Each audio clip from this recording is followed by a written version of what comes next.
नमस्कार प्रेक्षकांनो, स्टार प्रवाहावरील ठरलं तर मग या मालिकेच्या येणाऱ्या भागात आपण पाहणार आहोत की डॉक्टर प्रतिमाची तपासणी करण्यासाठी येतात आणि विचारतात, मी तुम्हाला 250 mgच्या गोळ्या लिहून दिल्या होत्या, त्या चालू आहेत ना? हे ऐकताच नागराज फारच घाबरतो.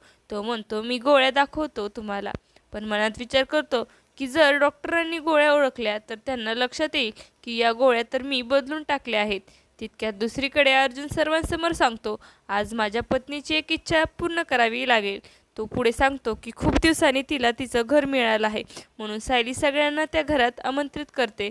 पण त्याचवेळी कल्पना त्या घरात येण्यास नकार देते आणि म्हणते, माझा त्या आश्रमाशी किंवा त्या लोकांशी काही संबंध नाही, मी तिथे येणार नाही. हे ऐकून सायलीला फारच दुःख होतं. यानंतर आपण पाहतो की सायली आणि अर्जुन आश्रमात पोहोचतात. हे पाहून मधुभाऊ खूपच आनंदित होतात. कुसुमताई सर्वांना हाक मारते, बघा कोण आलंय. हे तर जावई बापू आणि माझी साऊ आली आहे. सगळे त्या क्षणी खूपच आनंदित होतात. मधुभाऊ विचारतात, इथे वात्सल्य आश्रमाचा बोर्ड का नाही लावला?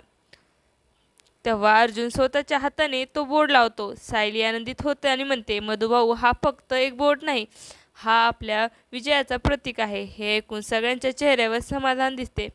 आता येणाऱ्या आश्रमात खरा ट्विस्ट उलगडणार आहे. मधुभाऊंच्या समोर उघडं होणार आहे की खरी तन्वी म्हणजे सायलीच आहे. प्रियाच्या या सगळ्यात काहीही संबंध नाही.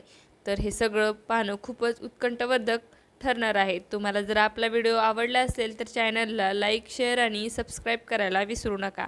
धन्यवाद.